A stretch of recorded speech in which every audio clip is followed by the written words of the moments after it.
नमस्कार मंडळी, राम राम, जय महाराष्ट्र पब्लिक. तर सर्वांचं पुन्हा एकदा माझ्या नवीन व्लॉगमध्ये स्वागत करते. तर कसे आहात तुम्ही सर्वजण? मस्त मजेत ना?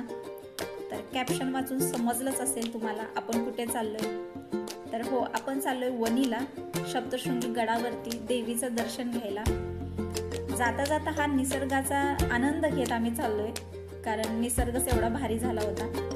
मस्त मजा करत चाललोय आम्ही. आणि फायनली गडाची वाट सुरू झाली. इकडून तिकडून पाहत पाहत रस्त्याने आम्ही चाललोय, कारण पहिल्यांदा आलोय मी इकडे. याच्या आधी कधीच गडावरती आलो नाहीये, त्याच्यामुळे नजर इकडे तिकडे आमची भिरभरत होती. आणि गडाचा प्रवास सुरू झाला आमचा. जाताना आम्हाला मस्त मजा आली, कारण पूर्ण गड चढायचा होता. पायी नाही बरं का, आम्ही गाडीनेच गेलो होतो. काही लोक पायी येत होते बरं का, असं काही नाही की फक्त सगळेजण गाडीने जातात. जाताना आम्हाला आपली लाल परी दिसली. लाल परीला बघून आम्ही पुढे आलो तर आम्हाला सेल्फी पॉईंट दिसला, जिथे लोक सेल्फीज घेत होते. आणि तसंच आम्ही पुढे पुढे जात दिसलो. तर फायनली लोकेशन आलं आमचं, आणि तिथे काय आपले सगळे दुकानं दिसायला लागले. तर मी असा विचार केलेला की फक्त देवीचं मंदिर असेल, थोडी मोठी दुकानं असतील, पण मला असं वाटलं की ते एखादं गावच वसलंय वरती गडावरती. तर मस्त वाटलं मला. आणि खूप उंचावरती डोंगर आहे. मी पहिल्यांदा पाहिला, त्याच्यामुळं मला खूप भारी वाटलं आतून.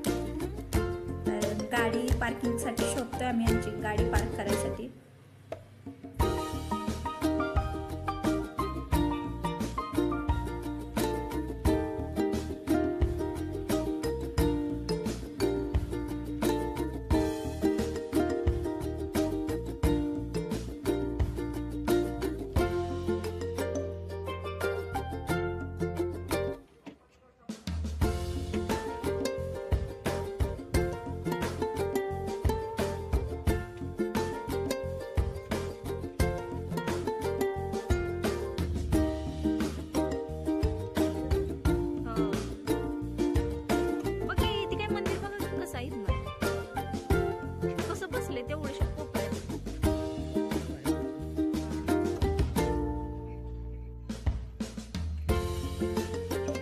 आता गाडीला तिच्या जागी लावून, म्हणजे तिचा बंदोबस्त करून पार्किंगमध्ये आम्ही चाललोय रोपवेच्या दिशेने.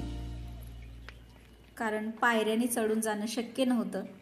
कारण मी लांबून जसं मंदिर पाहिलं, पायऱ्या तर 60 डिग्रीजमध्येच दिसत होत्या. आणि मेन उशीर पण झालेला आम्हाला.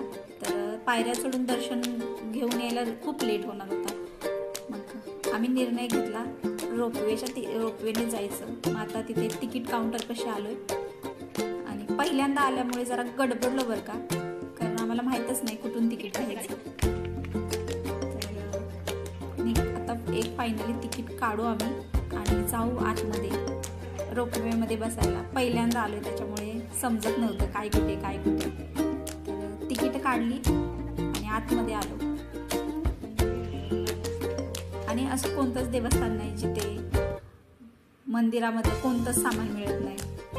म्हणजे आता सगळेच हार वगैरे सगळे मिळतात, ओटी देवीची. म्हटलं तर ठीक आहे, पुढे काय मिळणार नाही असं वाटलेलं, कारण त्यांनीच आम्हाला बोलले की पुढे काय नाही आहे, डायरेक्ट वरतीच मंदिर आहे. मग आम्ही जातानाच ओटीचं सामान घेतलं आणि इथून घेऊन आता जाऊ आम्ही पुढे.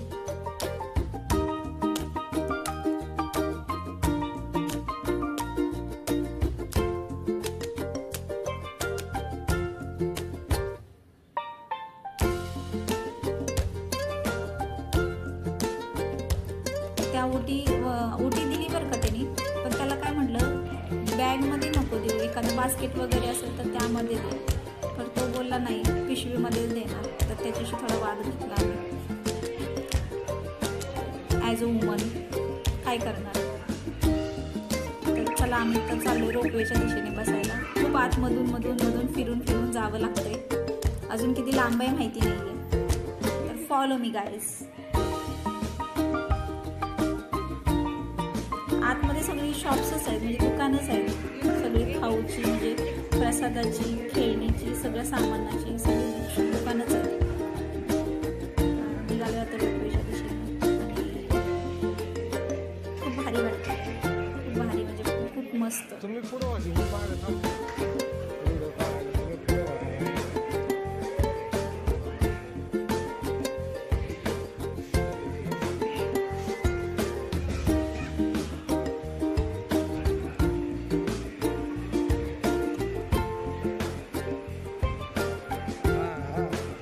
एवढंच राहिलं देव लगेच प्रसन्न होईल.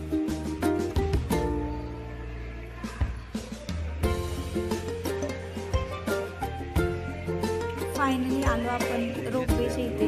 कसा दिसतोय ना रोपवे, पहिल्यांदाच आले मी, पण पहिल्यांदाच पाहते. तर वरती आता बसायला निघालोय, पण सगळे फुल झालेत. म्हणजे रोपवेचे जे आतमधले जे सीट्स असतात सगळे पॅक झाले होते. आता एक लास्ट शिल्लक होता, तिकडे चाललोय वरती.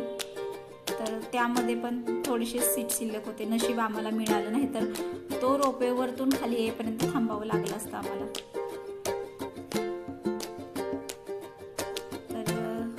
पहिल्यांदाच बसले रोपवेमध्ये, याच्या आधी कधीच बसले नाही. सगळं फर्स्ट टाइम, म्हणजे गडावरती पण पहिल्यांदा आली.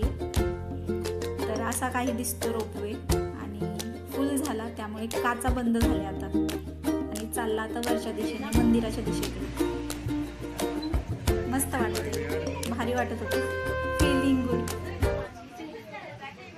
आणि वरतून काही असाच रोपवे दिसतो, म्हणजे आतमधले जे पॅसेज आहे.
नसेल गर्दी, कारण नवरात्री झाली म्हटल्यानंतर गर्दी नाही राहणार, खूपच गर्दी होती. मंदिराचं काम चालू होते, त्याच्यामुळे थोडं अडचण येत होती दर्शनासाठी.